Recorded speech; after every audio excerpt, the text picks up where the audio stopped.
Hey guys, you're listening to the PetaPixel Podcast, where we talk about all the latest news in the photographic industry and more. But if you're looking for expert advice, incredible selection, and the best deals on photographic equipment, video, lighting, and more, you go to B&H. B&H is PetaPixel's new gear partner. And for even greater savings at B&H, we recommend the B&H Payboo credit card, which lets you save the tax. You pay the tax, and B&H pays you back instantly. Save the tax on all eligible purchases shipped to eligible states. Or you can pay over time with our 6 and 12-month financing on minimum purchases of $199 for 6 months or $599 for 12 months. Terms apply. Learn more at bhphoto.com/Payboo. Credit card offers are always subject to credit approval. Payboo credit card accounts are issued by Comenity Capital Bank.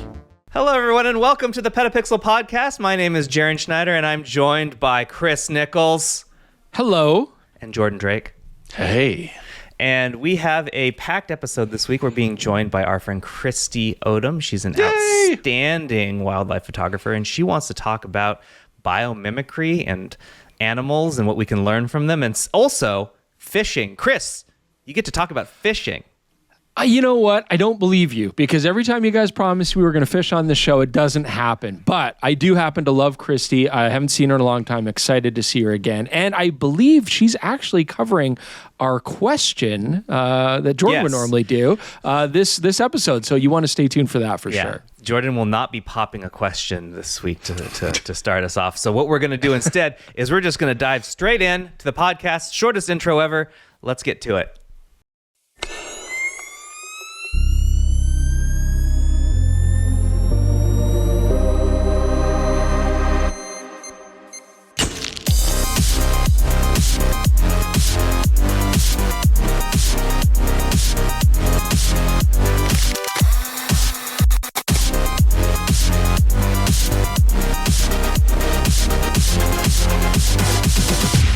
All right, guys. Now, of course, we always want to thank our sponsor for today's episode, Xire Photo 2027, launched last month, currently available right now. We've talked about Xire before, and this is AI-based software, but it's AI-based to make your life easier, not to steal your creativity. In fact, quite the opposite. Now, we talk about AI stealing our photos. What I love about Xire is that, first off, right off the bat, none of your imagery gets uploaded to a cloud. Nothing's getting shared or anything like that, okay? Your files stay your files. They stay on your computer. Xire is designed to make the life of a photographer easier. When we get thousands and thousands of photos every day, it can be hard to organize them, to catalog them, and to cull them. I know that in my job, this takes a big part of my day up. Just what photos do I have that are in focus? Which ones should I really be focusing on? Do I have duplicates? Xire's AI-based tools can go and find duplicates and get rid of them, cull photos that are not in focus. Maybe there's some blur, maybe the eyes are closed. Like, this is what AI should be doing, making our lives easier. The other cool thing about Xire is that you've got different options. So I like to use Adobe Lightroom. I can use Xire Photo as a plug-in to Lightroom in that workflow, or I can use it as a standalone AI-powered photo manager. You've got great features like Map View, where you can say, show me all the places that I've been. Where did I take all these photos? It's great, again, just for you to have this better understanding of your adventures, your journeys, where you were, a timeline of when I took those photos. I can search for things based on people's faces, or just type in text prompts. Find me the photos that have to do with a particular subject matter, and it can bring them up. It's just a great way to stay organized, to cull your images, and it makes life easier. That's what AI should be doing for us. Now, the other thing I love about Xire, no subscriptions. This is a lifetime, you buy it and you've got it for life. That's awesome. I don't want to have to worry about, re-upping my payments and forgetting about it. None of that. And we have a better deal for you, because with that lifetime license, if you're a PetaPixel audience member, you can get 15% off just using the coupon code PetaPixel. Definitely check out Xire. We love this software. You can also try it out for 14 days free and see if it's for you. But Mac, Windows, doesn't matter. Check it out. We really like this software. Before we jump into the news, thank you again to Xire for sponsoring this episode of the PetaPixel Podcast. I have hot, breaking, sweaty news. Uh-oh. Oh, man. What? Good news? Perk. new perk. What? New PetaPixel members. No. I just got it. Too perky. Too much perk. Too perky. I just got a new perk in the email right now. PetaPixel members can get 20% off any DxO software. Whoa. Huge. You know what, guys? $3 a month, $30 a year. We are saving you so much money. So that is now. Us and our partners are paying you to get a membership to petapixel.com. It's incredible. Yes. Please support independent journalism and what we do here at PetaPixel, and also just rake in the benefits. Rake them in. Yeah. Thanks. All right. That's all. That was quick. I just wanted to make sure that I mentioned that. And the next thing I want to talk about here is, Chris, I want you to share in my sense that the audience for PetaPixel has no whimsy. So over the weekend, we published a story that Chris wrote saying it was time for a digital twin lens reflex camera to be made, similar to how I asked for a digital panoramic. And you know what? The comments are all essentially pushing Chris back into his box. Probably the same people. Yeah. Being like, shut up. How dare you want something different and fun? How dare you, Chris Nichols? Yeah, I mean... Apologize. So no, I'm not going to apologize. So the concept is, and we've talked about this on the podcast quite a bit, I want a digital TLR, twin lens reflex.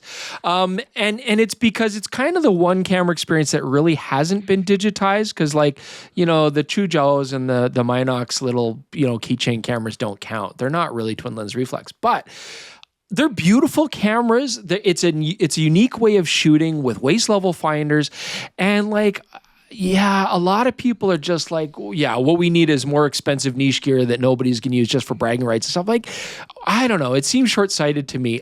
What I do think, though, legitimately, Jared, I think I said this to you too, is I think, people are hurting right now. There's a lot of people that are struggling. And I guess the last thing you want is some luxurious, frivolous kind of item thrown in your face, now we need this, I get it. But I still think it's a short-sighted negative way of looking at it. Photography is supposed to be fun.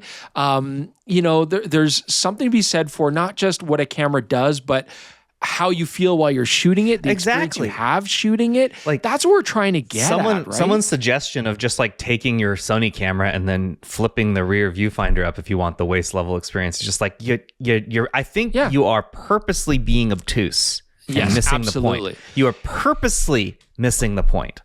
And photography has always been about design. It has always been about different structures. It's always been about playing with the envelope of how a human connects with a device to then capture light. And if we were all just sticking to what's most practical and utilitarian, we'd all be shooting Sonys, right? Come on.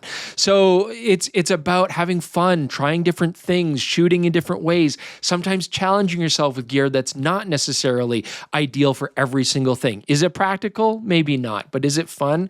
I think so. Would I have fun shooting? Yes. So anyways, I don't think people are losing their whimsy, but there's a real sense of cynicism running through the photographic community, which I don't think is necessarily fun or healthy. Well, I have good news. I'm definitely not going to pitch my own dream product. I'm just going to request video cameras that look similar to other existing video cameras that are currently available. Right.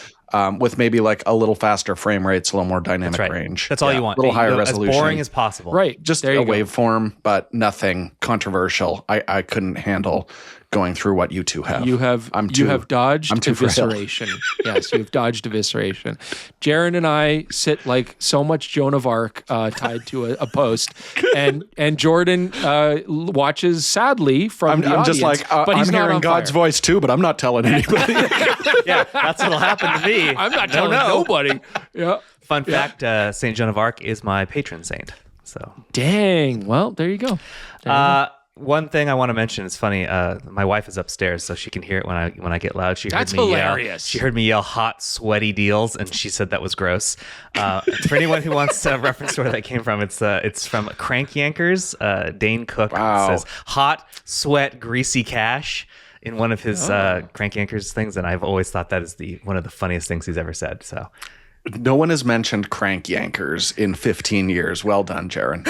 Wow. Jordan, let's move on and talk about what we were only permitted to talk about because we asked and said this. It's silly that we are not allowed to talk about this more, and that is that DJI's Pocket 4P's main camera sensor is LOFIC, which is cool and is incredibly impressive. In a attribute. Like this is very important Give to get context. across. Yes. Asterisk. Yes. Give us dynamic context. range is extremely good on this sensor. Considering its size, it's unbelievably impressive. So we shot it next to S1 II with dynamic range boost on, which is the best dynamic range I have available out of the cameras that I've got. One of the best dynamic ranges. Period. Yeah. Sure. And in terms of, I set them both to the exact clipping point, then dialed them back a third of a stop so I know everything's in the image, and then analyze the shadows. That's a great way to just gauge how much usable dynamic range is in there. And they're extremely similar, which is, again, incredibly impressive because the full frame sensor is 8 times as big, roughly. So that's a lot more light it's picking up. This makes me more certain that this is the future of sensor development. Like this feels very wild. Like this is the biggest jump we've seen in a really long time. Because I mean, Chris, you say this a lot. Sensor technology had seemingly plateaued, and we were building stuff around the sensor as opposed to focusing just on the sensor, which Sony got us thinking for a long time. We were just seeing these huge leaps and bounds, better sensors year after year, and then that sort of just stopped. And it's just been minor changes from then. And now with LOFIC, starting with these tiny, tiny sensors, getting the same type of dynamic range performance that we're getting out of sensors 8 times larger. I'm so excited to see this technology go to a bigger sensor. Yeah. It means that cameras can get smaller and still be very capable. It also still means that we are going to experience this, whether it's plateauing, whether it's pushing new boundaries. I think what is important is we've reached a point where modern cameras, and we've been at this point for a while, where modern cameras are just so good that it's going to become not less and less important, but less and less maybe important to the user what the sensor is doing, because it's just going to do everything well. You know what I mean? I think we're kind of reaching this point where we don't have to worry about analyzing dynamic range. We're not going to have to, because it's just going to be a known fact that your camera can capture a lot of detail. And I don't know if that's for good or for evil. We'll see. But it means that, there used to be a time where we'd really have to analyze what a camera can do for us from a technical standpoint. And now I think we're going to reach a point where we're taking things for granted, and that's just the way it's going to be. I do. Go ahead. No. I can wait. I do want to point out, we haven't seen this implemented in larger sensors, and this really reminds me of when BSI sensors first came out. First, they were in very small sensors. We saw massive improvements. And then when they started putting BSIs in micro four thirds, APS-C, and full frame, those differences were very small, like a fifth of a stop difference once we started. It was more about readout speed in that situation.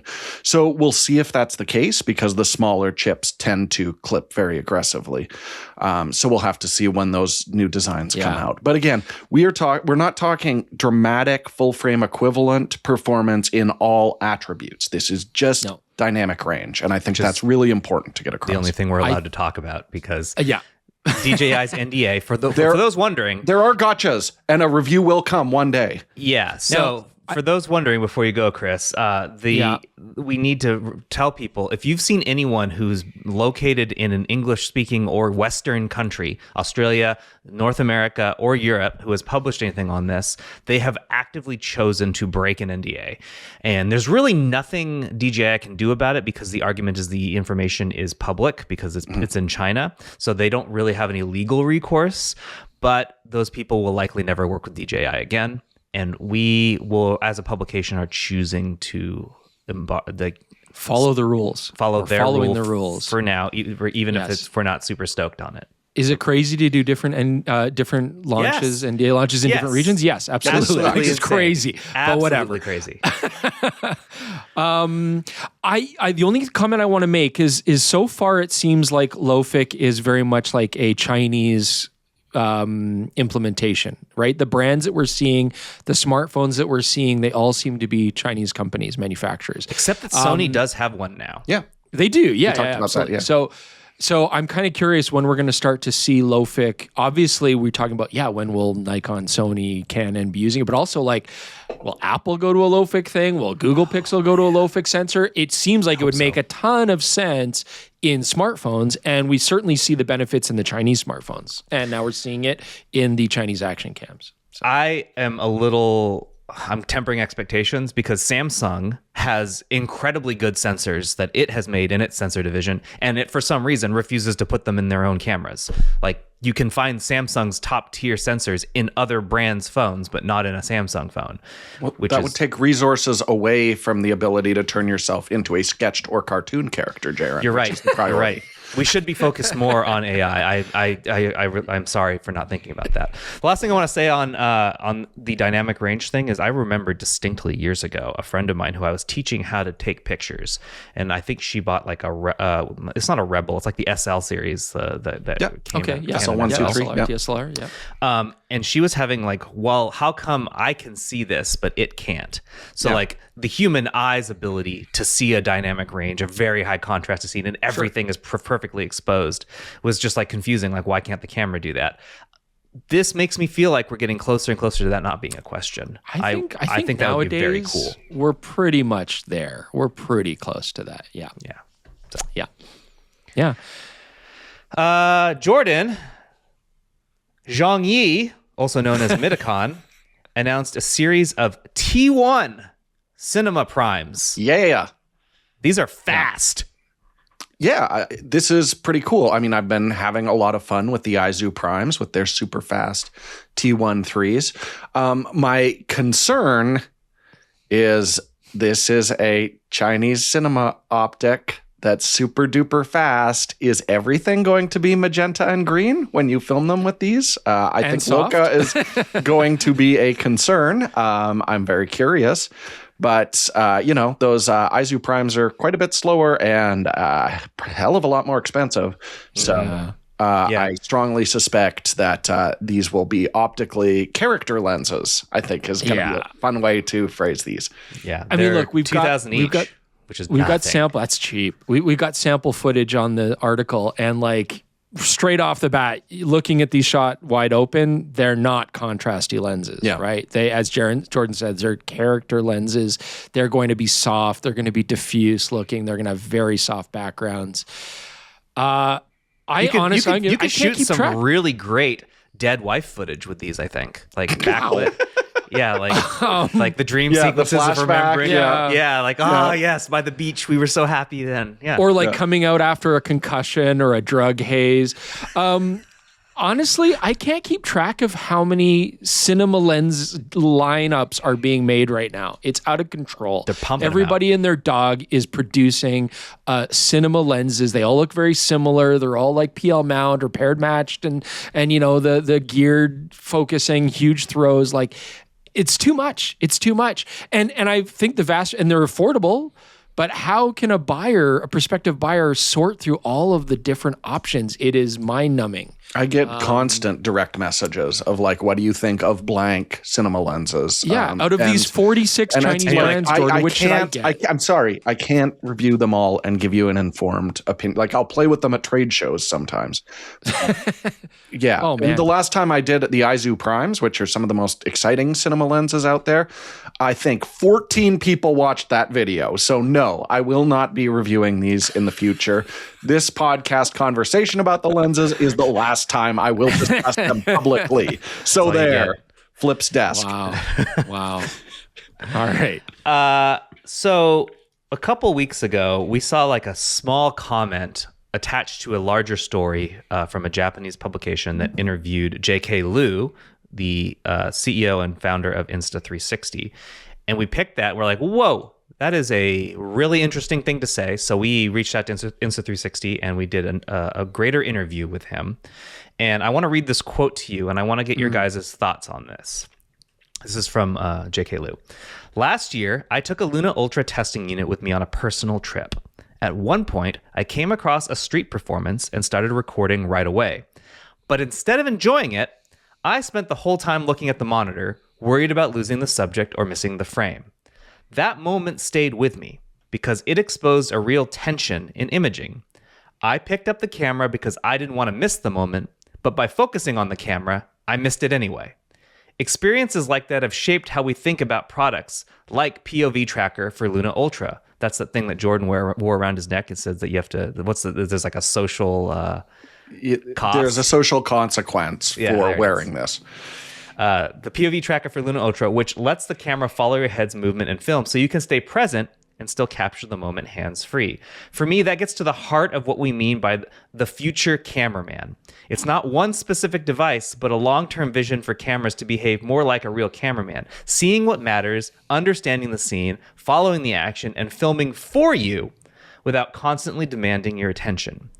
So this is his quote referring to this idea of what he has, is that the future of cameramen is that there is no cameraman, and that the footage is just captured. And I wanted to get your thoughts on that. Well, it makes so much sense from Insta360 because so much of the appeal of that is like you just have this thing with you. Afterwards, you're choosing your frame. The 360 cameras, like the X series. Yeah, exactly. Yeah. Like that started that company. So that mentality makes a ton of sense from that perspective. Yeah. What do you think, Chris? Well, yeah. As you say, I mean, kind of the thing about 360 cameras is that you don't have to make decisions right off the bat. I mean, are we even really paying attention to the Finder when we play with 360 cameras? Not really. I mean, I'm thinking of the situations where we've used them, we're setting them up or attaching them to ourselves, and we are just kind of going through. And you still have to be very conscious of how you want to experience that, where you're going to position yourself in relation to the subjects, right? I don't know. My gut feeling on this, though, is I don't love the idea.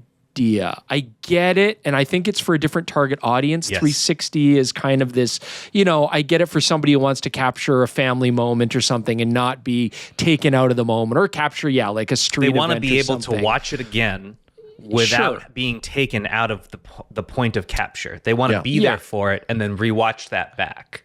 Yeah, but I don't necessarily agree with this. I mean, he's trying to do it from a marketing standpoint too, right? He's trying to promise like my camera will make it even more immersive for you and you don't need to be thinking about stuff. But you already have so many people, like the classic tourist with the 360 on a selfie stick, and they're just wandering through the crowd. They don't even see their camera, right? Like it's often at arm's length and they're just capturing whatever. So I think we're already in that point. But from a creative standpoint, I think that the whole point of being creative is that you are making a decision on what you are choosing to capture and not capture. It's been that way since the very beginning of photography, right?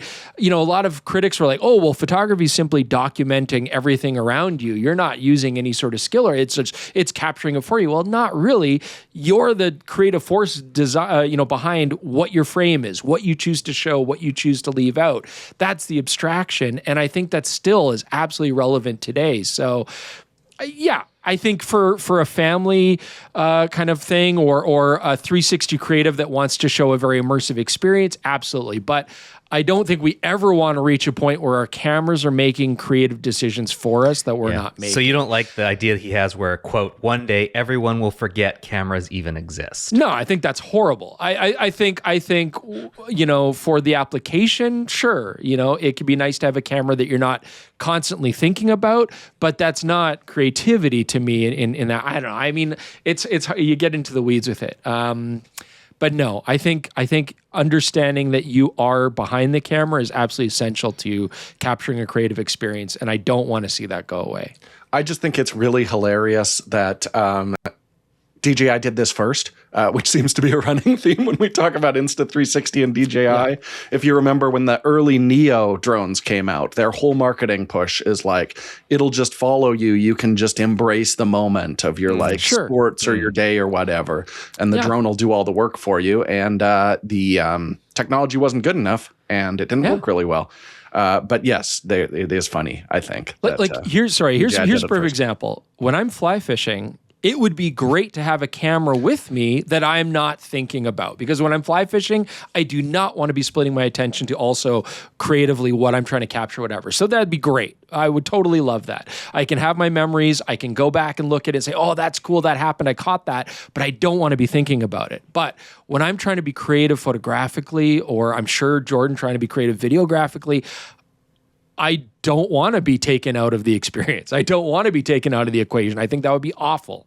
Mm-hmm. Chris, will you use a Luna POV and go fishing with it? Yeah, with that thing around your neck. I'd love to know how that goes. I don't know. Yeah, I mean, I'd be curious how that looks, how the footage actually comes out. Yeah, like casting over top of it, it's pretty small. I don't think it would get in the way too much. Let's what find happens out. when it gets wet? It's not good things. Explode. Yeah, okay. Yeah, this is going to go well. Moving right along. Guys, hell has frozen over. Whoa. As Capture One now supports Hasselblad RAWs and tethering is coming soon. Ooh. Mm-hmm. So, guys, why wasn't this a thing? Because Capture One was originally part of Phase, and then they separated, and a lot of people are using Capture One. What is Phase 1 and Capture One? Why would that preclude using Hasselblad, Jordan? Because they were Hasselblad competing medium format companies. That's right. As prestigious medium format companies. And now they don't have to do that. Yeah, but they're now not the same company anymore. Capture One and but now Phase 1 Capture were One's kind of split. in trouble. And Capture One's like, dear Lord, what do we do to keep our business going? And maybe this is a good option. And now Hasselblad's like, but we make Phocus, and Focus does tethering. Focus does our raw support. Why would you use Capture One? I don't really like using Focus, though. That's the problem. Focus is not. So it's all we had, so we didn't know any better. But now we have different choices, so maybe we do know better. I don't know. We'll see. Well, I'm glad that you brought up Focus, because with the support for Capture One, I do think that the use of Focus will go down quite a bit, because it is not. Yeah. I mean, honestly, We didn't have anything else. very few companies that make cameras make a good software for editing the pictures. Like Sony's Imaging Edge software, Canon's software, they are. Focus is not by any stretch the worst. I mean, No, it's but it's still better not than good. most. But it's not. Yeah. So here's the thing. There's a quote. This partnership isn't a replacement for Focus. So if you love Focus, congratulations. You can keep using it if you'd like. But I think a lot of people will switch over to Capture One simply because it is from the ground up designed to be a better piece of software. Sure. Yeah. And it's neat to have another option to render your files differently, right? So there you go. Yeah, I think it just is going to lead to less development of Focus, will be my prediction. Like, yeah, sure, it still works right now. Yeah, they'll support But the are they cameras. going to be like, we got to add really cool new features when they suddenly find that 80% of their users migrate to Capture One? Probably not. Do you think Adobe's ever going to try to expand its tethering support? They've done They've done it, actually. They have expanded it in small amounts over the years. Like, it's clearly something that's on their board of stuff to do. It's just not high on the board. So I know you can tether in Lightroom, and I know people do. It's just like, it's not the best experience for every camera. To answer that question poorly. Last thing, the Gen Z-ification of photography will continue until morale improves. Fujifilm is adding 2 additional QuickSnap disposable film camera options to its QuickSnap line. These are, I have no other way of describing them other than 35 millimeter disposable cameras, but these are very popular. In fact, I'm going Preloaded to with film. I will show another story that came out this week. Manfrotto announced a new bag line that is unabashedly Gen Z focused and strapped to the side of that bag in a way that it doesn't look like it's possible to actually detach the camera and use it. Is a Fujifilm QuickSnap. Here, I'll share it with you. I want to see this. Put it on screen for our lovely audience. I will put it on screen for the audience. I will send you guys a message right now, and you can see that. I don't know if you actually can see it, Chris. Hold on. I'll put it in Asana. That'll work. There we go. Chris, there's a link I just tossed in there. If you scroll down, I see it here. Yeah. it's I don't know how one would use this camera because it is physically knotted to the side of the bag, but that is looks like a Fujifilm QuickSnap or something similar. Anyway, these are very popular among the young folk, and so Fujifilm's reinvesting in film. Oh, I see. They're not saying they're going to keep making Provia, but they are doing something. Do I need floppy hair? Okay, so I don't know, maybe that ship has sailed, but Sorry, I don't get the implication there. Oh, okay, all right. Okay, so what do we think about disposable cameras? Like I'm always like, yeah, they could be recycled to some degree. Like they crack open the film, but how much can actually be restored? I don't know. Why not just use like a slightly more expensive camera that has a door that opens and closes? You can relight the film, right? I have one right here. Like, this is one that Lawa sent me. I don't know what it is. And then there's others that are like reusable, quote, disposables that I think are probably underwater better. How does the underwater get reused? Like how that seems like not reliable. I'm confused. You can probably keep the exterior case and put a snap pic in there. If you can't, boy, that seems like a lot of plastic waste. Because the disposable camera that they make for the underwater is different. It doesn't have a flash. It's got different control structure. But I mean, maybe you have to then go buy the disposable underwater version to go in your existing housing. I don't know, man. I guess they're cheap. I'm not super into these. I get the vibe that they allow, and these have the real flash. They do that real thing that they like. The thing the non-underwater does. Yeah. Yes, it's not an LED is what I'm saying on the non-underwater ones. And that's the thing that's actually popular. So well, there you go. I'd pay just double the price to have something that I can reuse on a regular basis, right? And then would still be recycled afterwards, anyways, right? The film in there is not bad. Like, wait, this says that they're not even using Fujifilm. They have a black and white and a color version. Kodak the underwater Extra? camera has an 800 ISO. It can go down to like 35 feet. Yeah, not enough of it. Well, they can always make more. But they won't, Jaron. They've said it. Come on. They don't want to. All right. Let's transition to talking about fishing, right, Chris? Let's go talk about fishing with Kristi. You ready? I don't believe it. Kristi's great.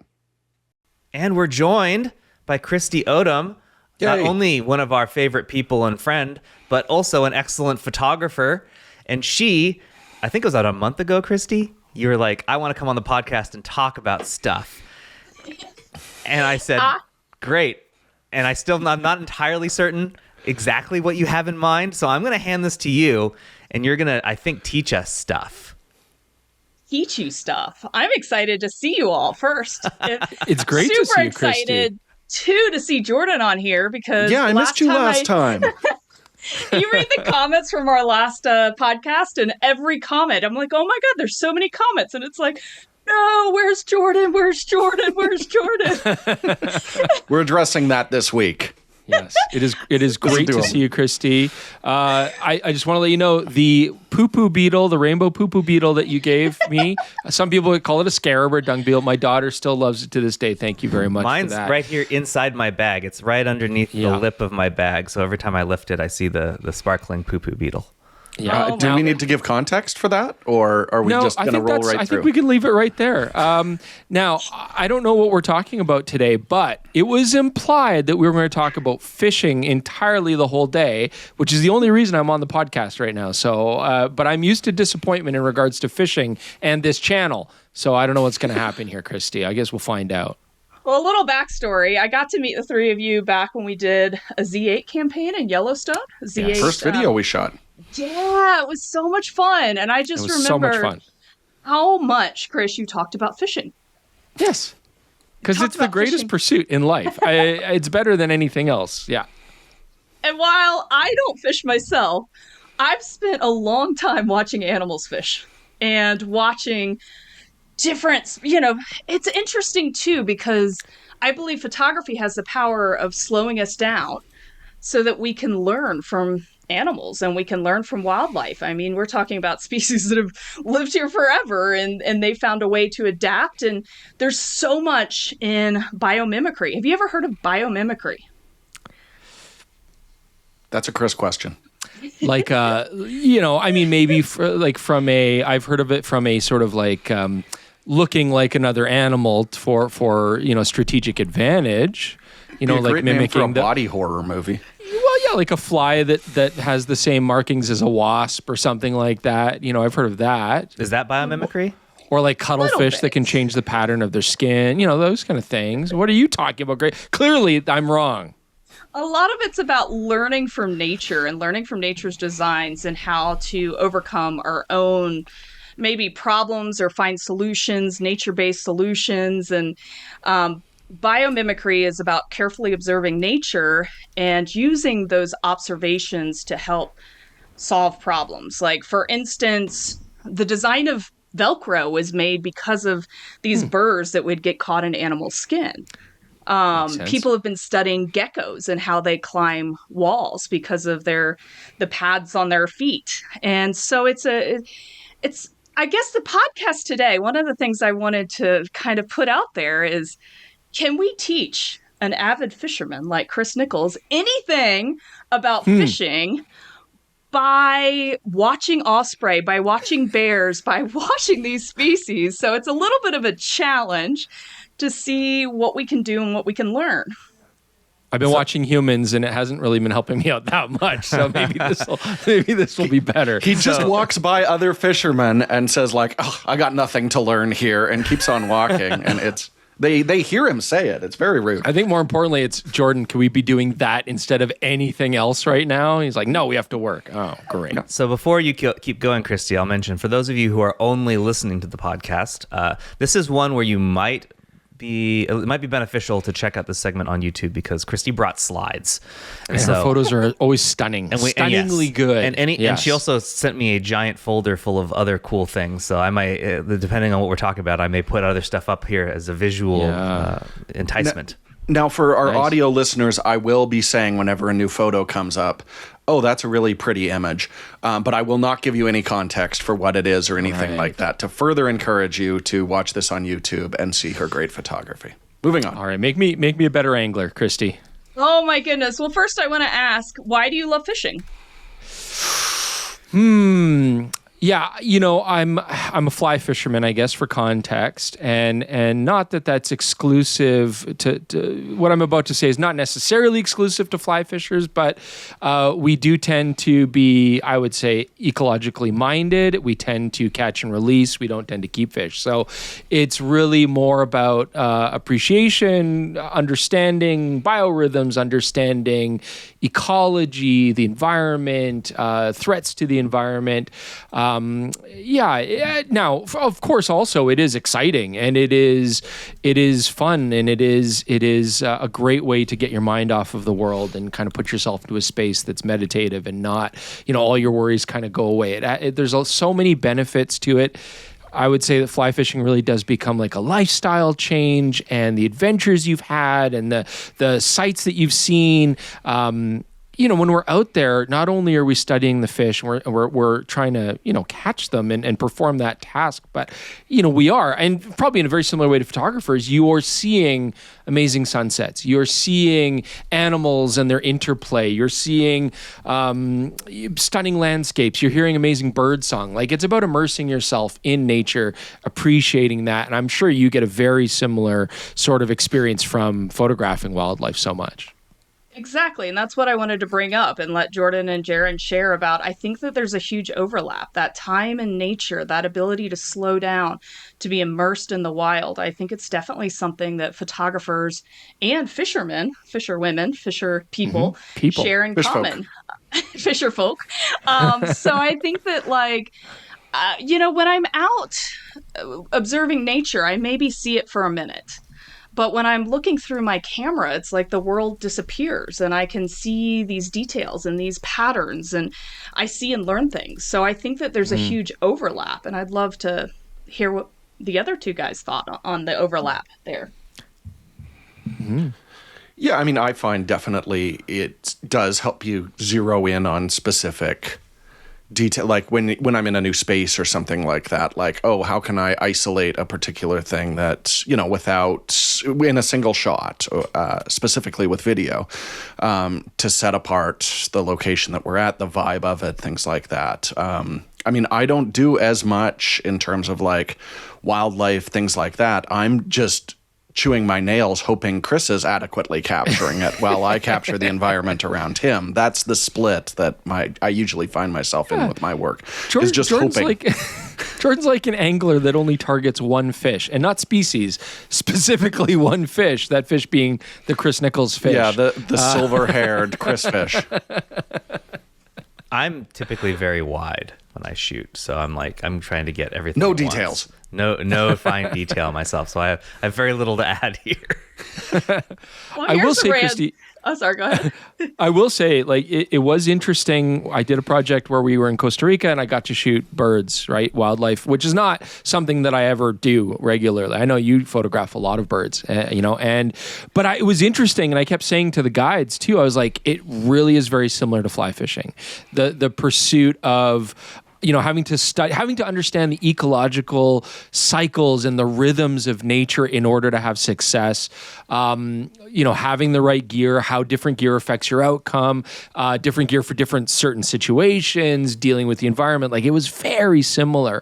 And even the way that the bird guides would speak with each other and talk with each other and share with each other was very similar to how fly fishing guides will do the same thing. So yeah, it was neat to see the similarities in these pursuits. And I think it all comes down to what you're talking about, where being in nature, being in the environment, that really is the key thing, and how it changes our perception and how it changes, us at our core when we're in these environments, when we're in these experiences. One super random question. Last time I was on the podcast, you all got us to describe each other as if we were a Disney princess. So Chris, if you were to describe Jordan and Jaron as a fish, what type of fish would they be? Oh, wow. That's a very interesting question, Kristi. Think about it and come back. I'm going to think about it.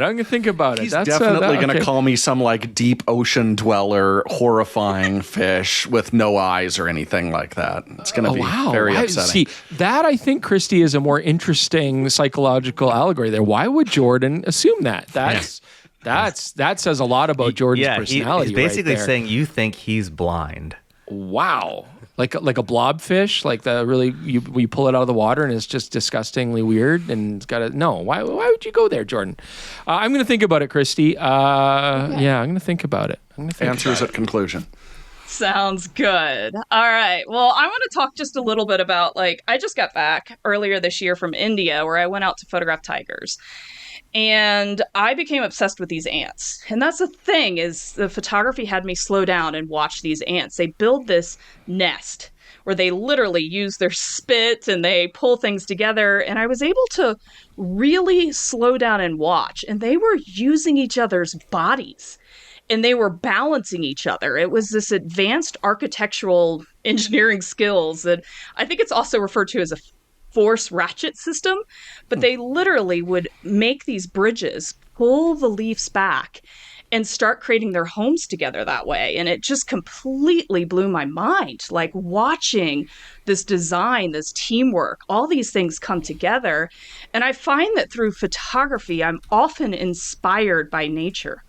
It's interesting too, because Nikon has been using biomimicry. They've been studying the riblets of shark skin and how that creates different movement with air and water. This technology is really good for like airplanes and wind turbines and, to cut down on the gas usage and drag. So it's interesting that Nikon's even using biomimicry, and you can look up Nikon biomimicry and find this website that talks They have a tab. all about it. Isn't that cool? Very cool. Some little thing that people don't really know. Like I literally got my eyes examined the other day and they used this Nikon machine and the image was insane. But I had to share this little video because of sharks. And I know we talked about sharks last time, but one of the biggest fish eaters are these beautiful sharks. Filming this with my Nikon Z9, 120 frames per second. You can really see how the gills open. You can see how they smoothly go through the water, and you all should go back. And if anyone's curious about the underwater episode, we had a lot of fun with that one. You can see how you're 4 inches away from the shark as it eats another animal. Kristi, you can see that too. Wow. That's the real-time speed. So I slowed it down in post. But we're going to talk a little bit about some of the other animals that rely on fish for their nutrients, like bears. And It's really interesting seeing bears fish. I'm not sure. It's one of the things that I think as a fly fisher person is these bears, they know how to watch the water. They know how to watch how the salmon move up and down those streams. And they know how to sit in the right spots where the fish pool, and they'll keep on going back to that same spot. Chris, do you spend a lot of time when you're fly fishing, like really analyzing the water and how it's flowing? And okay, can you talk about that for a sec? Yeah, so we call it reading the water. And it is in some cases like reading a book. It can sometimes be quite straightforward or sometimes be quite difficult and quite mysterious. But, we're reading the water because humans don't have the best ability to see into the water, of course, and so it's really about trying to decide where the fish are sitting, where they're going to be. And we go, I don't want to, we could go into it for hours, but you're generally looking for places where the fish will feel safe and where they will have a steady stream of food. I mean, that's what they're looking for. So some parts of a river or lake will be better than others. And so understanding that obviously will benefit you in your successful ability to catch fish. And we do also sometimes follow what animals are doing. Bears have a similar understanding. When they're eating salmon are a little bit different. I mean, they tend to flood a water. There's usually thousands of them in the area. Finding them is not the problem, but catching them, being in a position where they might have to jump into a place where you can get them or be in water that you can easily trap them in, I'm sure bears do all the time. But certainly, anglers will also look to birds for where the fish are located. This is very common for ocean fishing. Captains will always be scanning for bird signs, scanning for flocks of birds eating bait fish, because bait fish will bring the big fish. And if you can then get there, you can catch the big fish, right? As fly anglers, I watch birds. I would say on a small stream or river, like in my area, we're not necessarily studying where the birds are fishing, but we're all targeting the same spot. If we see osprey hovering over, if we see pelican, we automatically understand, they're in the same seams that we would fish. They're in the same buckets that we would fish. So yes, you definitely see those rhythms. And it really is about understanding all of those rhythms when it comes to reading the water, not just literally looking at the water itself, but understanding the whole cycle of what's going on around you. That's wonderful advice. So if you're a fisher person and you're out there looking for those birds and looking for the animals, can teach you different spots that you want to focus on. Is that kind of to sum it up? For sure. Yeah, absolutely. I mean, if the birds are there, they know better than we do. So if the birds are in an area, pelicans are a great example, mergansers, all of these predatory birds, if they're sitting in a pile of water, that water has fish in it, right? And if you then study that kind of structure and that kind of flow and that seam where fast water meets slow water and stuff, you start to build this experience and knowledge of, okay, well, if they're fishing there for a living, so literally so they don't starve to death, then there's probably fish there. I need to study that for next time. Love that. At the same time, it's annoying when you see them in there because you're like, well, I guess I'm not catching any fish out of that hole. It was kind of funny because on my India trip, my naturalist all of a sudden just started freaking out one day, and she started pointing at this bird that was way off, and she was just like crying. She couldn't get her words out. And then she finally was like, osprey! And she was so excited. And for her, it was a lifer, which is a bird life list, people that are, ticking off and trying to find all these, these first time seeing a bird. And, so she was so excited. And it's funny because I have a lot of osprey close to where I live in Longmont, Colorado. And when I came back, they had started fishing. And I think hearing her excitement, I got all into, I really should watch them. And then I became obsessed. I went out, I think probably a total of 25 days, just watching the osprey fish. And for me, it was such a learning experience. And it was just, I became so enthralled with everything I was seeing and experiencing through my cameras. Mm-hmm. I'm part of the Nikon ambassador team. So I had my Nikons out, mainly shooting with the Z9, Z8, and Z6 III. But when I filmed one of these osprey with the Z9, I love filming in 8K 60. So this one was just on a stick. But when you look, you can zoom in with the 8K, zoom in more with the 8K, and look at how the eyes come together. Mm-hmm. Do you see that? How they focus together? I didn't even realize they did that. Like that eyesight where these eyes are looking left and right, but then they zone in. And imagine doing that from the sky. So this was something that I learned just from the 8K footage and bringing it in and playing in post. And oh my gosh, that eye movement I thought was really, really cool. Right? We got lots of them here. That was neat. I've never seen one, so that's neat. Oh yeah, it's really cool to watch them fish. How they hover, their eyesight's incredible. The fact that they're going to plunge into shallow water or deep water in some cases and catch these fish, it's incredible. I mean, they do have fish hooks for talons too. They're purpose built. It's wild. You're getting way ahead of me. Oh, I'm sorry. Shut up, Chris. No, it's all good. It's all. Oh. I went out, I sat on this rock many days and just watched. I became absolutely hooked. Get it? Hooked. But it was phenomenal. And I think that when great you shot. When you as a wildlife photographer get the opportunity to photograph something over and over and over again, that's where you build skills. And I'm going to be super blunt and honest here. It took me a long time to get into bird photography because I felt like it was very formulaic. It was very much like people are getting the same type of bird shots. They're looking for that high shutter speed. They're looking for everything sharp and in focus, the dropped background. And it seemed less like an art and more like a formula. My background, I went from engineering into fine arts, and I really constantly tried to question, well, what am I doing differently and what can I bring into my images? What do you all see about the world of bird photography?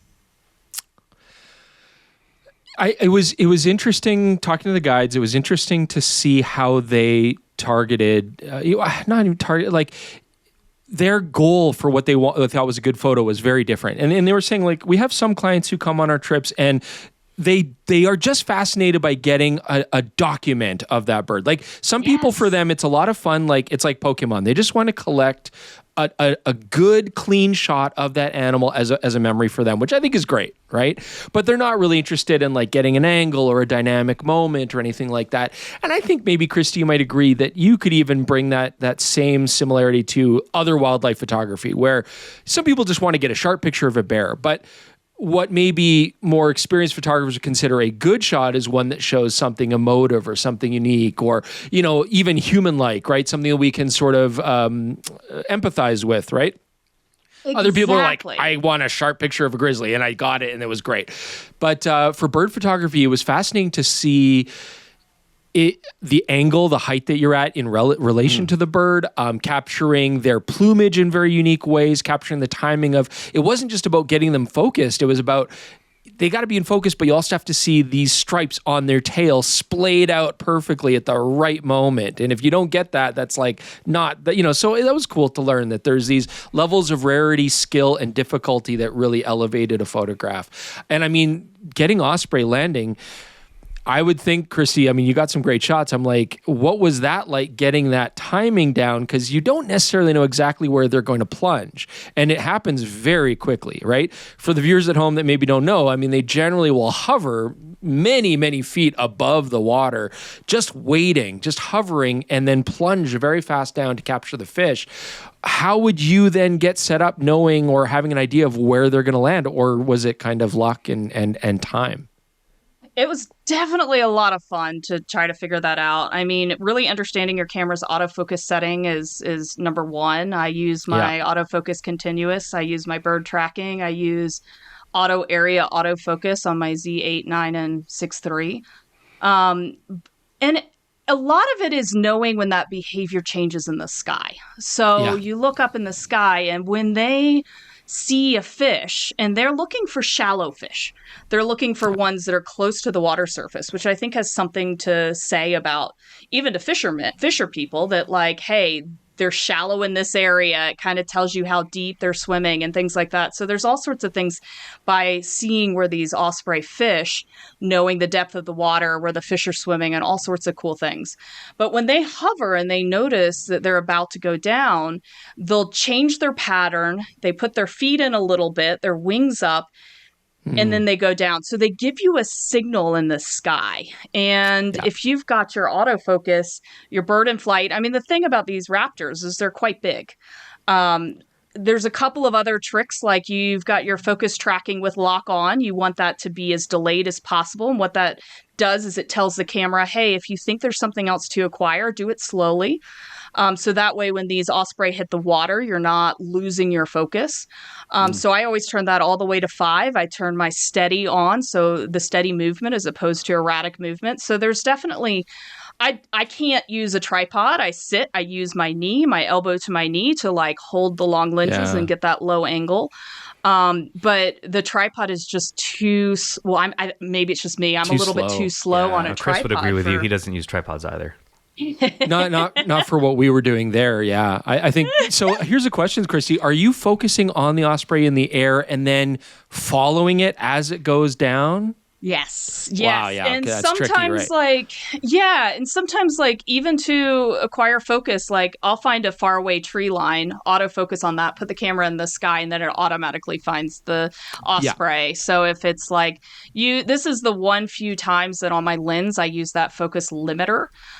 So instead of using the full range, there's a button on most long lenses for the focus limiter, and you can turn that to be like 6 meters to infinity. I think don't quote me if that's the wrong number, but I usually flick that on only for osprey because they're usually not landing anywhere closer than that to me. But it definitely make sure your firmware is updated in your cameras, because the firmware updates tend to often hit those the autofocus modes and help your autofocus acquire focus faster. But did you all have anything to add there?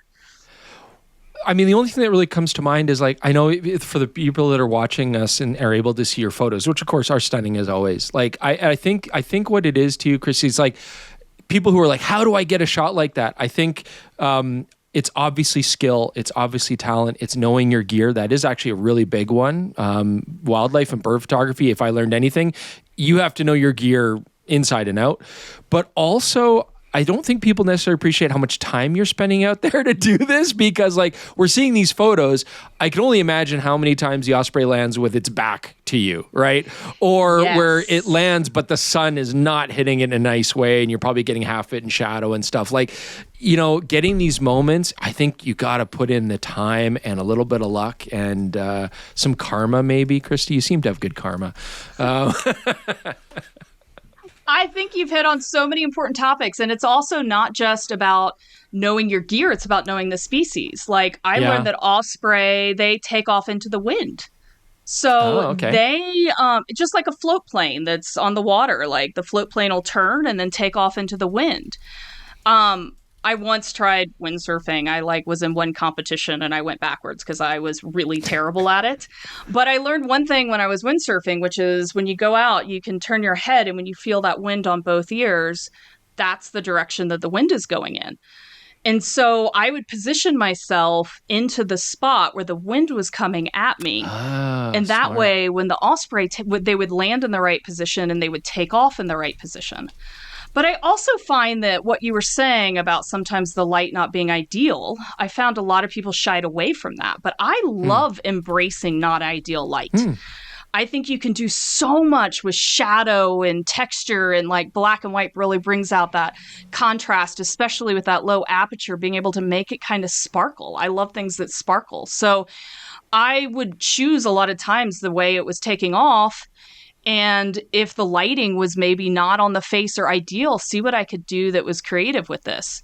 And this is a really random time where I actually changed my metering mode. I was using auto ISO a lot because you get the exposure. I'm full manual, so it's weird that I use auto ISO here, but it's when you get the osprey in the sky, that exposure is so different than when it's in the water. I mean, I'm talking massive stops of difference. I've been using, instead of a matrix metering, which evaluates the whole image, I've been using that highlight evaluative metering. Right. So that when you get this backlight and sparkles, you're not going to blow out the whites. So that's one of the rare situations where I'm using an automatic exposure, which automatic ISO, and then I'm using that highlight metering. Yeah, beautiful. But I think it's also interesting, too, because, even just watching the osprey, watching the first one dive and then take off, you can watch them and know the direction of the wind. You know where the fish are swimming, where they're swimming shallow, you know direction of wind, and it's all from watching these beautiful raptors. you know what types of fishes are down in the water. You know, the raptors, they have these talons, and the talons in a lot of ways they're built to keep these fish alive, and they're also built to rotate. They rotate them to reduce that drag as they're flying. So they'll rotate these fish to be head first, but even paying attention to the talons and how these talons are can help, you know, maybe figure out what kind of tackle you want to use. You know, I don't about fish, you know, tackles or anything like that. Chris, I'd rather you speak on this, but I found that a lot of the companies are called Osprey or whatever, but they're not actually using the design. But this is somewhere Eagle Claw's pretty popular. Yeah. Is it you know, what is really? interesting... Yeah, what is interesting about osprey, I mean, eagles are a good example because eagles have talons which have evolved not just to kill fish. They do. They're prolific fish hunters, but they will also, you know, catch other things. Osprey tend to be, as far as I understand, almost entirely fish hunters. I don't think it's exclusive, but pretty much so. And so their talons are designed like fish hooks, right? Very circular, very sharp. The idea being that once you grab that fish, it's you've got that length. It's going to go deep into their body. They're not going to let go. Even still, I mean, this fish is wriggling and trying to get away, and you do see occasional. I'm sure you've seen the occasional osprey lose a fish. It probably doesn't happen that often, but I've seen it happen.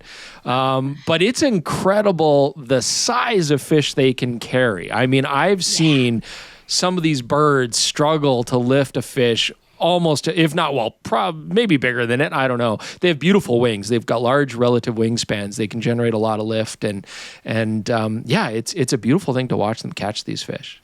It's funny. It's like if we see it's not right, but as anglers, when we see mergansers or pelicans catching fish, we're like, you know. But when you see an osprey catch a fish, you just have to appreciate how beautiful it is. I don't think we've ever looked at that and been like, you know, any sort of contempt. It's always been like, wow, that was good fish. But damn those pelicans and mergansers, I tell you, man, they're just vacuum cleaners of the river. They're just, It's so funny too, because like I also find that when you get out there, everyone's looking for the diving shot, you know, and hitting that 1/3200th or 1/4000th, 1/5000th of a second. Like these birds are so fast. They hit the water at these like insane speeds. I don't know how it doesn't break them. But everybody out there, you know, I ended up meeting a lot of the local photographers that would go out and photograph the osprey. There's a whole community here. It was wonderful. And a lot of times people would have their cameras down at the beginning because, hey, I can't get my high shutter speed. There's not enough light because everybody's looking to hit these high shutter speeds to get this shot. But when I see osprey and when I'm taking photos in general, I ask myself, what am I feeling? And maybe it is the movement. And so I love playing around even with slower shutter speeds. Here's an eagle, but taking that shot at 1/2500th of a second.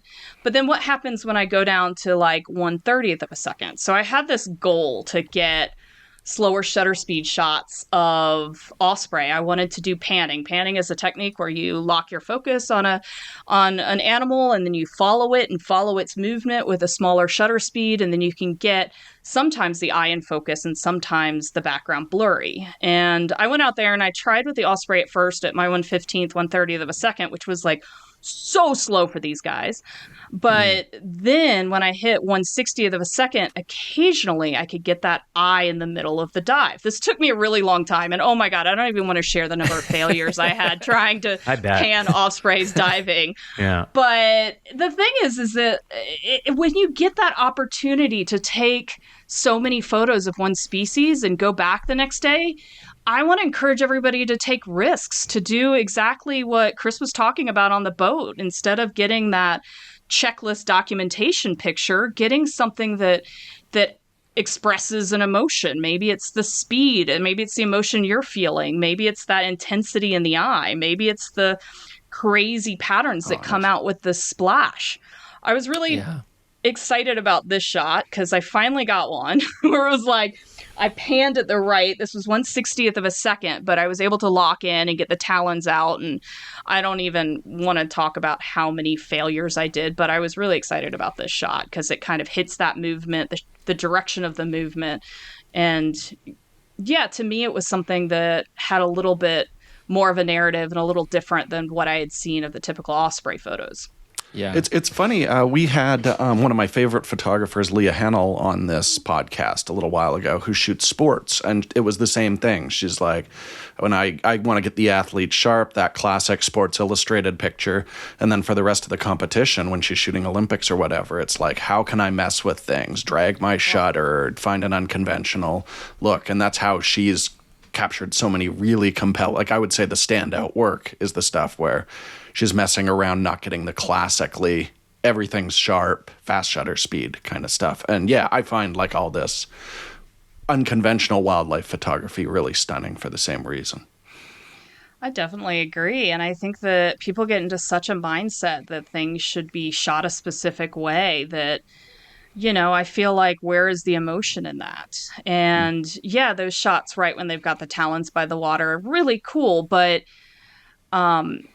you know, I really encourage, and I love that you mentioned that, because there's so many different ways to use your camera. And us as artists, we can use them to express our unique vision and express what we're really experiencing and get people on a different journey, you know? Mm-hmm. Mm-hmm. I also find that people have this like, oh my gosh, I got to get the legs, I got to get the arms, I got to get this, I got to get the negative space. Like, people are in these formulas, and I really like tight detail shots. Dope. I love, like, just what does the water look like when it's backlit and coming off the wings? Like, I love kind of bringing people on a unique journey with what I find. I love sparkles. I try to find a lot of sparkles in my work, and this to me sparkles. I know that sounds silly. I'm embracing my sparkle side more these days. And it's so funny too, because like I started taking photos when I inherited my grandfather's camera, and it was something that made me feel close to him. My grandmother always talked about how much she loved to sparkle. And I think that the sparkles in a lot of ways are like bringing me back to my roots of like my grandparents that, you know, I felt close to when I started taking pictures. She loved to sparkle and he loved photography. So it's kind of this strange full circle. But those are the things that make us more unique as artists, is really expressing these little things that you might love in your work. May it be poo-poo unicorn beetles that are rainbowed, or, you know, like, I love sparkling, okay? But yeah, no. How are you all? Am I rambling too much? No, it's great. Keep going. Great. Okay, I got a lot of slides, and I hope that's all right. Like, because yeah, those super sharp shots, they're a lot of fun, and I feel like just watching these osprey, like where they fish, what fish are there, I've been learning a lot about, you know, if I was to be a fisher person, like how to catch fish, where they're going and what they're doing, and how their talons can reduce that drag, and how they take off into the wind, which there's just so much that we can learn. I learn a lot from the fishermen too. I actually I go online and I check out these reports from, you know, your local parks and wildlife, but I check fish stocking reports. I check them all the time. And they put these out there for the fisher people, but this is like, when the fish go out, that's where the birds go too. So I'm literally checking fish stocking reports, and when they've just stocked my local pond, I know I should go out there and see what the osprey are up to, or see what the bald eagles are up to. So I think that we can all learn from each other. I am obsessed with the bald eagles. The bald eagles come around October to fish. And that's the other thing, is like technology can bring us closer to what we're seeing and what we're experiencing. So I've been playing around a lot with my Z6 III, which does video at 240 frames per second, because like while photography takes those instants, slow motion video can really like slow down time so we can see things that we can't see with our own eyes. Like, here's an example. These bald eagles, this is real time. This is real time footage of them fighting over fish. I barely saw it. I know, right? But wow. I filmed this 240 frames per second and then was able to slow it down. What a mean teenager picking on that old guy. Hey, what the heck? No, look at the fish's Why? There was one that took 2 fish and threw one to get rid of the youngster and then like was able to take the other one off. Wow. Isn't that crazy? Yeah.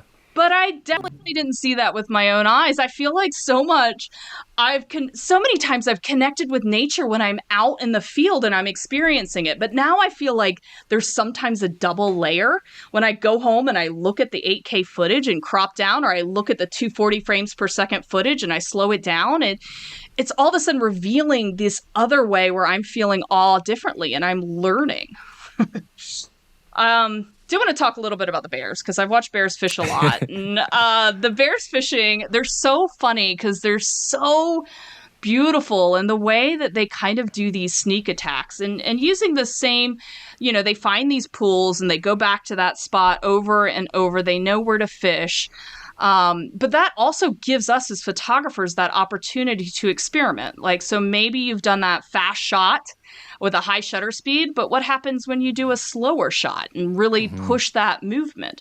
So knowing where the fish are, knowing where the bears are fishing and staying on that spot, wildlife photography takes time, understanding your gear, understanding your subjects. I have a lot of people that I teach photography to, and they want to come out and get an award-winning image when they've spent literally an hour with an animal. And I'm like, if you spend time and learn your species, like that's what's going to help you stand out and help you not take the obvious shot. I think it's very similar to fishing. It's like you have to invest a lot of time and understanding, and you have to put in the time to really earn what you're going to earn. And I think just like wildlife photography, can a beginner get lucky right off the top? Sure, it happens, right? But to actually be able to replicate it on a regular basis, it's the same with fishing. Can a beginner come in and get a 20-inch trout on the first day? Yes, it happens. But to be able to really understand it and appreciate it takes a lot of effort and a lot of investment of time and energy and knowledge. Yeah. Exactly. And oh my gosh, speaking of like claws and talons, look at that. Cool. Yeah, very neat. Dude, like these bears, they fish and they put their claws out and I don't know. I feel bad for the fish in this world. I really do. One of the coolest experiences I had was in Alaska fishing opposite a bear. That was incredible. Yeah, in a tiny pool. I mean, I could have cast to him. It was maybe 30 feet between us. And of course, he didn't care that I was fishing. I didn't care that he was fishing. There was no danger there. We were both just occupied. But it was really a neat experience to be fishing alongside an animal for the same salmon. It was pretty neat. That is awesome. Yeah. That's amazing. Because I love watching bears fish. They're so, I don't know. I had to share this little video because bears tend to sometimes belly flop when they're fishing. And I just think it's funny. Mm-hmm. So I shot a couple of frames or a couple of video clips of these bears doing their sneak attacks. But imagine being a fish and the next thing you know, it's like a freaking bear jumps in the water. Like, that is a crazy way to go, right?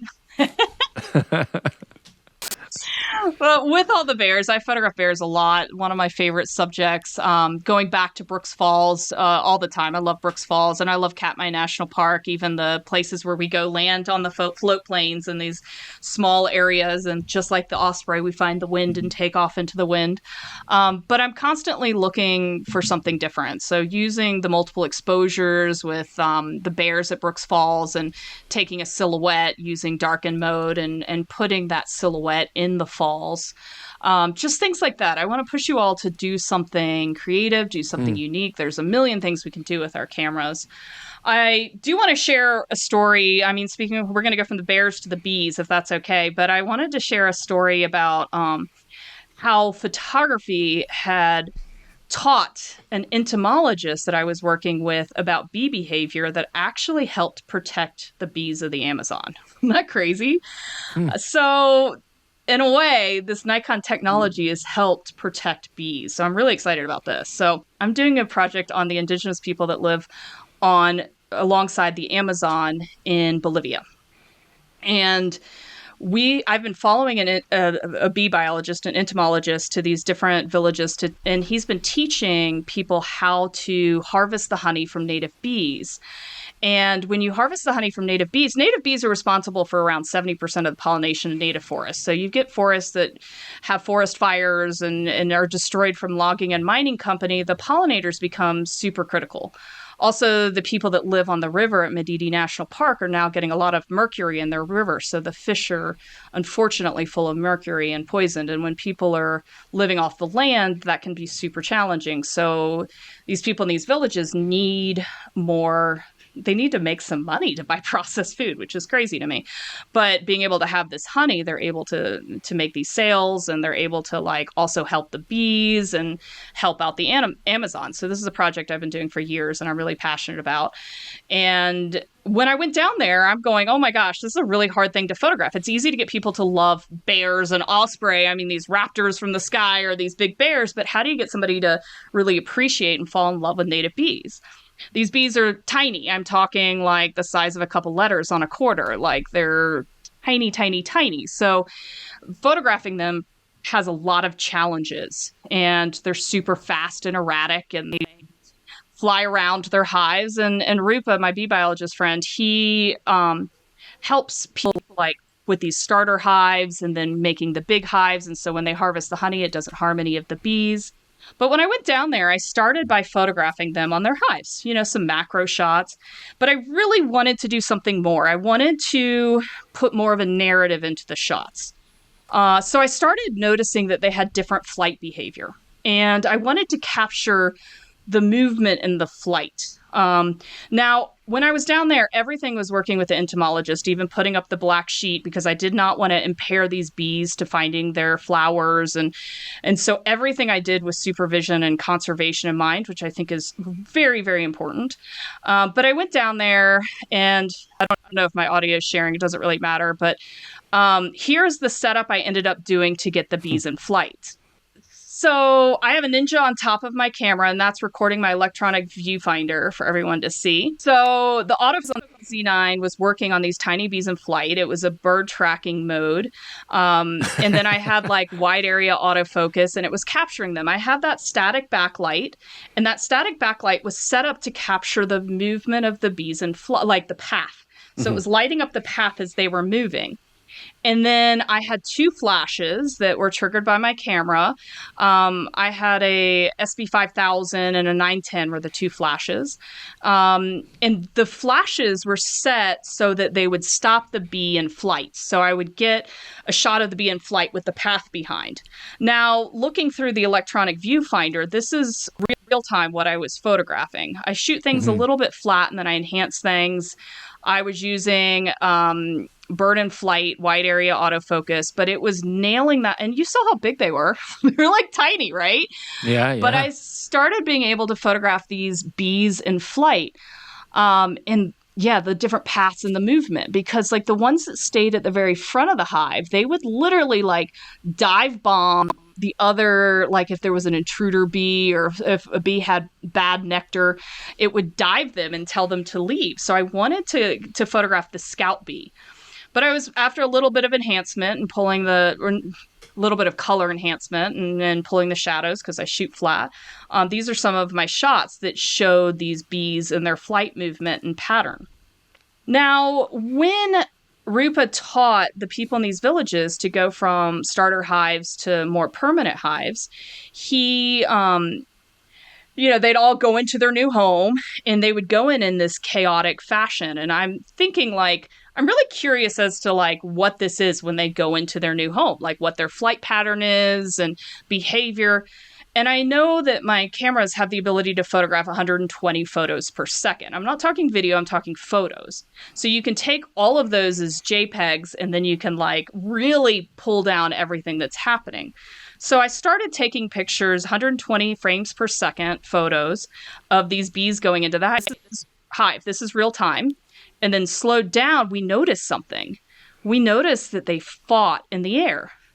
Now, these are tiny bees with a macro lens, and they're like pulling each other down. I was like, Rupa, oh my God, you have to see this. Yeah, they're like knocking each other over. Yeah. And Rupa, his jaw dropped, and he told me that this is undocumented bee behavior. And he had no idea that there was any aggression when they went into their new hives. So he ended up changing the way he teaches and changing the way he does things to make the hives, when they move the hives, to do that in the morning and the evening, which has cut down on aggression. So you can say that Nikon technology has helped the bees of the Amazon. Maybe Kristi Odom technology, maybe, yeah.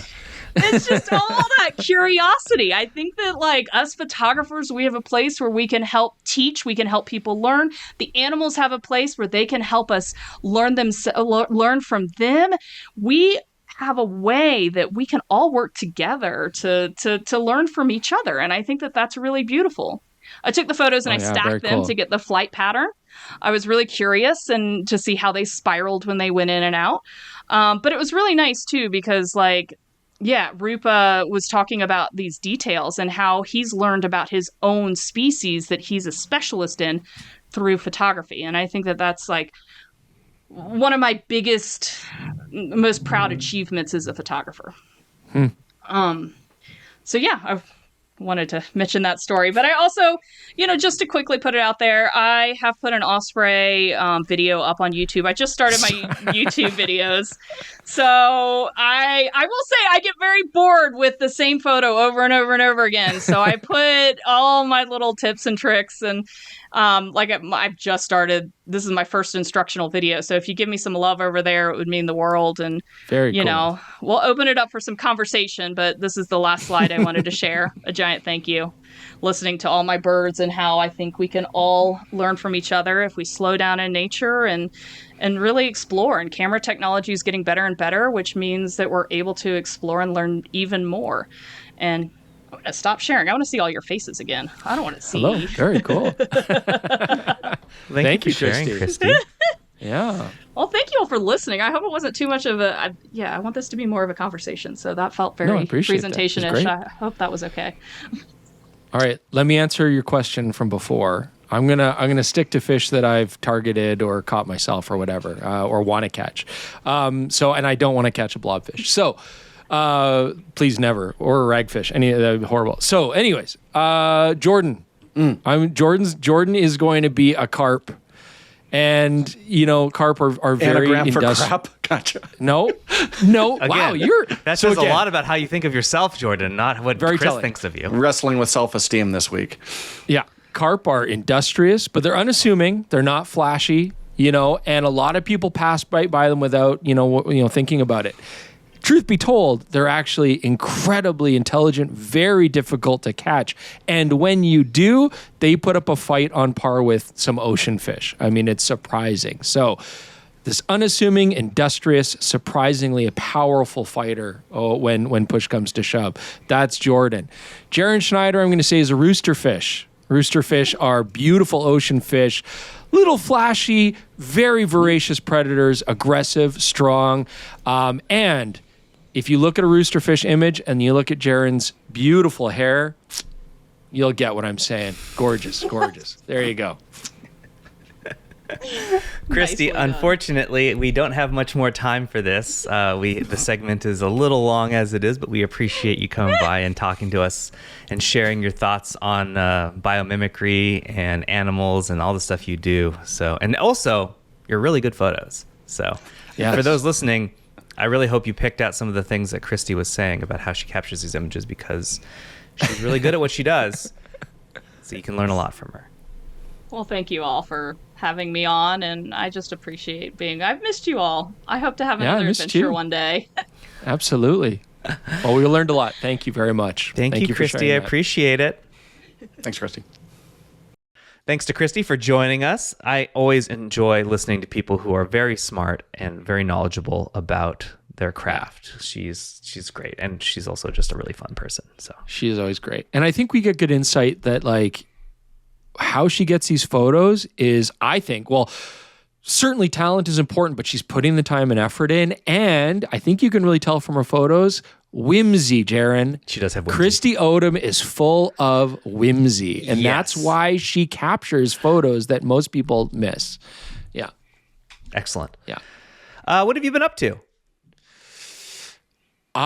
Well, why don't I start? I have spent the last week in absolute agony and pain. I damaged my hip flexor somehow, incredibly painful. And not only that, apparently your hip flexor is super important because it's debilitating. You know what I mean? Like I've had shoulder pain, pinch nerves precise, where I was like, okay, that sucks. I'm not going to use that arm. But walking is super important to my lifestyle. So not being able to do that sucked. And it hurt really bad at the start, but I just toughed it out because that's what my generation does. And then you damage things even more. And I think I pushed myself too hard. And anyways, it's all turned out pretty good because as of today, I feel quite a bit better. Actually, yesterday, I felt quite a bit better too. So I seem to have recovered from it.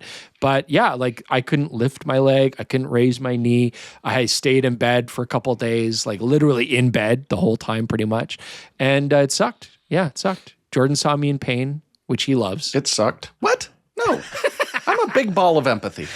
Yeah, we went to a house party and he was very clearly not having it. Just sitting. Yeah, sitting. Just sitting in a chair. And yeah, even my daughter's like, what's wrong with Uncle Chris? So it was evident for sure.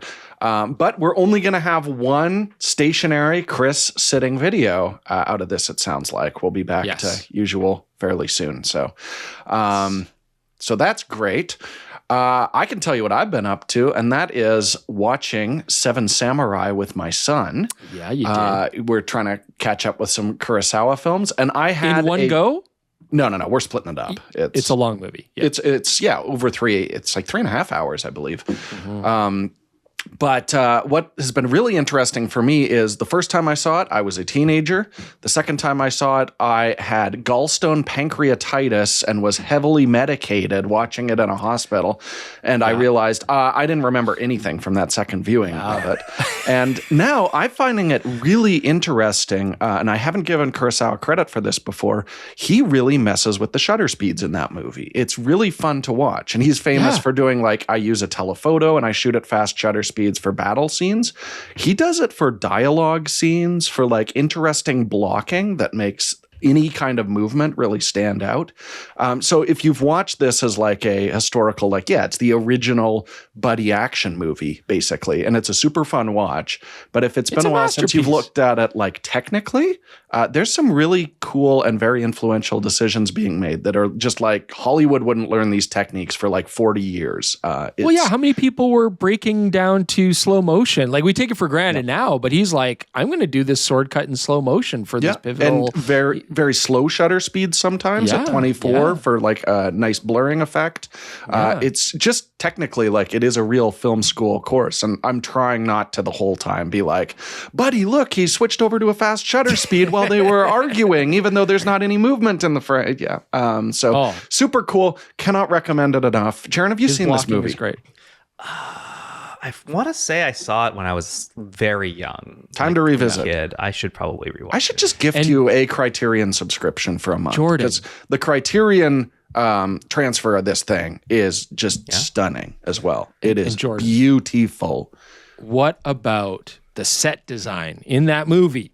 I didn't really pay attention. I feel like it was a real kind of nobody. They just showed up, set up some cardboard.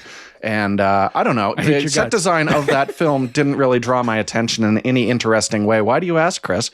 Well, just because I feel like the Academy, Oscar they've been Academy, wrong about some stuff historically. They recognize that set design, the beauty of the village construction, the lighting, all the production design, to the point where they nominated it for an Oscar, I believe, Jordan, didn't they? They would just do that for no reason, right? I would have to do some deep diving research. I don't have access to this information right at the tip of my fingers. Why do you ask, Chris? Well, I don't know. I just feel like I've told you probably 46 times now that my grandfather was nominated for an Oscar for doing the art direction in that movie. But whatever. Fine. It just slipped right off the dome. Sorry, man. Geez. Your memory, man. Your memory. Jared, what have you been up to? So Northwest Cherries, which is an organization of cherry growers and distributors in the Northwest here, Pacific Northwest, they started what they're calling the Northwest Cherry Trail. And they partnered with 6 ice cream makers to offer a July-only series of cherry-themed ice creams. And I love ice cream. It is my favorite dessert, period. I also love cherries. And so when I saw this, I'm like, ooh, well, twist my arm. You saying there's cherry ice cream? Well, I was going to try this anyway, but if you do all 6 of them, and there's like a stamp card, you also get a cherry keychain, and then you're entered to win a cherry prize pack. So you have the keychain? I want the keychain. I haven't got it yet because I haven't tried all of them. I'm close. I've had 4 of the 6 already. This started the beginning of July, which was like July 1st was a week ago. I actually showed up on July 1st to try and get one, and they were already sold out of it. So I had to go back to this place. But the ice cream places are Cloud City Ice Cream, Cornet Custard, Panolo Gelato, Ice Queen, Kate's Ice Cream, and Sugar Pine Drive-In. I have not had Sugar Pines or Panolos yet. I'm going to go probably get Panolos today. The thing is, 2 of these are non-dairy ice creams. That would be Kate's and Ice Queen.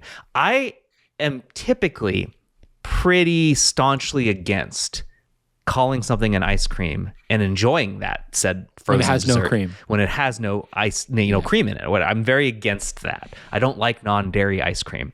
Kate's changed my mind. Holy crap, that is a very good ice cream. And as I was eating, I was like, dang, and then I destroyed that ice cream cone. So I actually kind of want to go back and get that one again. But yeah. Wow. I will give my full review on the best of these when I'm done with them. Probably. So we're ping-ponging from hot sauce last week to burn your mouth to ice cream to cool your mouth this week. So are we going to go back to extreme heat next week? Is that the roller coaster ride of flavors you're taking us on? I will say my giant jug of hot sauce did finally arrive. So I am set for a while on hot sauce. It is a lot of hot sauce. It's so much hot sauce. All right, let's do some tech support. Well, we still have some time. This one is actually a thread, a message that I got on Threads from Mondo Stick. It's related to last week's topic. Hi, longtime listener, first-time caller. I just had to get in touch after listening to the press trip bit on the latest podcast. I'm a car journalist by profession, and I don't know if you guys have heard the stories about car junkets. They are crazy. And I do the same kinds of trips for new cars, and it's frankly a little bit amazing how similar these trips are. Typically, we fly to somewhere where the weather is presumably good, and we spend typically a very busy 36 to 40 hours talking to experts, attending workshops, coming up with questions, filming content, and driving around 100 miles. You see the same colleagues every week and the same PR product people per brand. And even though the hotels are nice and locations cool, they're mostly there to make your work less inconvenient. I've attended 30 of these things a year for the last 10 years. God, that is a lot. And not once has the setup affected the actual review. That said, it's a great job, and I love that I have to haul my Z9 or Hasselblad all over the world. Yeah. I'm glad that it's not just us, but yeah, it sounds luxurious. Very but if similar. you do 30 of these a year, it is no longer fun. Not one. I mean, again, these are journalistic things. Not once have the companies that we dealt with ever been like, we really need you to say this or say that. You know what I mean? And anytime someone has suggested that, and that would never be the major brands, it'd be like some other brand, which is like, hey, we're just starting up. We'd love for you to do this. If you can talk about these features, we would say no. But it's interesting how similar it is. But if you're going to drive a car, you need to have a location that challenges the car so you can make important observations about it. If you need to shoot a camera, you need locations that will challenge you to use that camera in situations so that you can make objective decisions about it. So that's exactly what these are opportunities about. Yeah. All right. I believe, Jordan, this one is entirely for you. It's a long one, so get ready. Hi, Jordan. This is from Richard. I'm a 61-year-old photographer and videographer. I began shooting with my Mamiya 645S back in the 1980s and stuck with it until the pain was just too unbearable. My first digital camera was an 8-megapixel Canon Pro 1. It did RAW! But it wasn't until I bought my first real toy digital camera, a Lumix GF1, that I thought, I think this camera could go on vacation with me. I own the GX9 now, but my real love affair with Micro Four Thirds started and ended with the GX1. Anyway, fast forward through being a printer and running a bookstore for 28 years and retiring that bookstore and realizing I had to find something to do for fun and pocket change, and that brings us to my dilemma.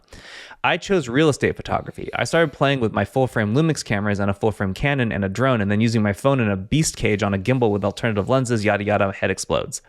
Here's the thing. I'm not happy with the video I'm getting. But when I bend my graying, addled little gray cells to a solution, I just keep ending in one direction. And I don't know if it's a good solution or worse, a going about it the hard way solution. And so I watch you and Chris Nichols and the gang at PetaPixel, and I bet Jordan could tell me if I was trying to stick my head up my own butt. Here's what I keep thinking. What if I took a full-frame camera and shot it in 4K APS-C crop mode, like a Lumix S5 II or S5 IIX, and put a 10mm lens on it so it would look like a 16mm lens after the crop? Shooting in APS-C crop mode would get me less rolling shutter, and would I be happy with the distortion? ? I know a lot of image coming from the edges of the lens would never make it to the sensor. But would it be enough? Would I be happy? Could I shoot a 9x16 with this camera in APS-C crop mode? Do Prince William and Princess Kate really sleep in separate bedrooms? You can see my dilemma, yes? Outside of my jurisdiction. I've tried Googling it. I've tried finding some sample video to look at with such a setup so I can eye the level of distortion. Part of me thinks I should just buy some old Micro Four Thirds G-Series bodies and go to town with those, but I'm thinking the Lumix S5 II as a way of leaving Micro Four Thirds behind and just sucking it up and carrying a larger camera on vacation, at least until DJI gets off the bad word and makes a line of full frame and a line of APS-C cameras with L-mount lenses, and then starts popping out L-mount lenses just for APS-C line, blah, blah, blah. If you have any kinds of gentle words of beautiful Canadian-grown wisdom to hand down from on high, I'm all ears, brother. Cheers, Rich. Okay, I have thoughts. So the two things that are driving you crazy are distortion and rolling shutter. So yeah, it might seem like it makes sense to jump over to APS-C.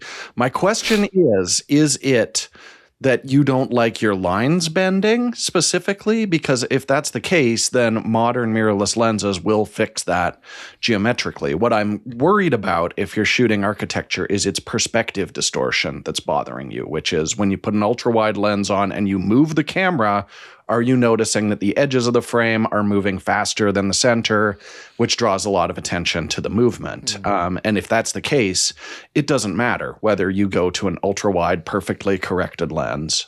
You're still going to see that effect. I mean, watch anything that Lubezki, the cinematographer, has shot. He shoots a lot of ultra-wides, the best Leica lenses in the world. When he moves that camera, those edges are going to have a look to them, that ultra-wide perspective. And that's something you're never going to be able to avoid. However, if it is just actual distortion in terms of bending in the image, then grab like a Sigma 12mm APS-C lens that's perfectly corrected digitally for it. That's going to give you really nice results. And if you're worried about rolling shutter, then a full frame camera with a APS-C crop is still going to read out way slower than a Micro Four Thirds GH7 with that awesome little fast scanning 25 megapixel sensor. If you're already in Micro Four Thirds, then I think that's going to be a better way to go if you really don't like that. And you can get tons of very well corrected ultra wide lenses. I'm a big fan of the OM8225 would be a great choice for that. That's my questions and thoughts on things.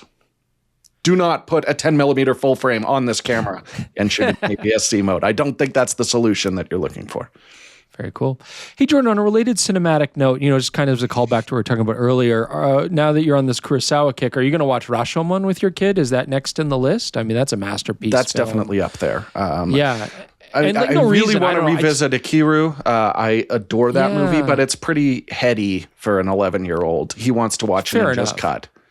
Again, it's interesting. It's just, I don't know what it is. Rashomon's largely about assault and stuff. I mean, that's a lot. Not too bad. But you know what, though? It's just, there's something about Ikiru and Rashomon, something about the art direction in those films. I don't know. I can't place my finger on it, but it's something to do with like Seven Samurai as well. And I don't know, like there might be. The old man on the swing in Ikiru is maybe one of the most iconic single frames in cinema history. Who did that? But I'm sure that was down to the director and cinematographer, right? Right. I don't know what to say. I know Rashomon I think was nominated for Oscars as well. I don't know what it was for. I don't know. Maybe I can't remember. Feel good story of the week time. It's somewhat related to this as we end the show. I did not really process this, Jordan, but it's apparently rare or never been done before to shoot an IMAX film entirely on an IMAX camera. They're used for sections, generally action set pieces. So Christopher Nolan doesn't care about that. Christopher Nolan says, I'm going to shoot an entire movie, every scene, everything on IMAX. Never been done outside of a documentary. So all of the actors who were in it were like, yeah, this was wild. And also this camera is really loud. Yeah. So I mean, that is the real struggle with those and why they've been used specifically for action set pieces historically. Or like if you watch the documentaries, those proper IMAX ones, it's a lot of voiceover there and a lot of Foley because those cameras are loud as hell. So they're saying like, we've got this innovative solution, a blimp. They've been blimping these cameras for a very long time. But it's going to be the louder the camera, the bigger the blimp. So yeah, they're saying that this is basically like you're parking a car next to the actors and being like, act like there's no camera here. Yes. yeah, Anne Hathaway says, gosh, it's loud. Yeah. Even with the blimp, I'm sure it makes noise, Yeah, absolutely. Yeah, Oppenheimer was like a test for this. There was quite a bit of dialogue stuff shot in IMAX for that. And then they were just like, you know what? I have unlimited movie credit, so I'm just going to do it. And I'm looking so forward to that. Not necessarily that I'm excited about, hearing the story of the Odyssey again, but I'm a vibes guy. I just want to like sit in movie vibes, and it looks like this movie's going to have the vibes. So I'm into it. I hope you're able to ingest the story without the technicalities constantly drawing your attention away. I doubt it, but we'll see. No, but, I'm going to be like, yeah, that's a big negative shot, that clip there. Yeah. Yeah, I mean, a lot of the actors, I've seen a few clips where they were talking about the blimp is not just that it's huge and loud, but you cannot stand next to the camera and still easily maintain eye line with the person you're having a dialogue with. So, Nolan's got over the shoulders not happening. Reflective. No, yeah, exactly. So Nolan's got this reflective mirror system so that the actor that you're talking to can look into a mirror, then it's bounced off and down in the mirror, and then if you look at that mirror, you're able to make eye contact with them even though you're not actually looking directly at them because the camera precludes that. And so, yeah, very interesting workarounds. It's so cool. This all happen. It's a shame I'll never get to see it the way it's intended because IMAX tickets have been sold out forever and their scalpers are doing them for like hundreds and in some cases, I think thousands of dollars in LA. It's nuts. So on that note, this isn't the feel-good part, but upwards of $1,500 for one of those tickets on eBay. Yeah, I've just given up on ever seeing it properly, which sucks. Maybe it'll be in a road show in like 5 years. They'll bring it I'm going to watch it on an airplane. That'll probably should have just shot it on a smartphone with a LOFIC sensor, right? Honestly. Yeah. Anyway, there we go. That's the podcast for this week. Next week, we will be publishing one day later than usual, but you will see the podcast again next week. That's the only update. And thanks to Xire for sponsoring this episode of the PetaPixel Podcast. Thanks to Kristi for stopping by. And we'll all see you soon. Bye-bye. See you later. Bye, my rooster fish and grass carp.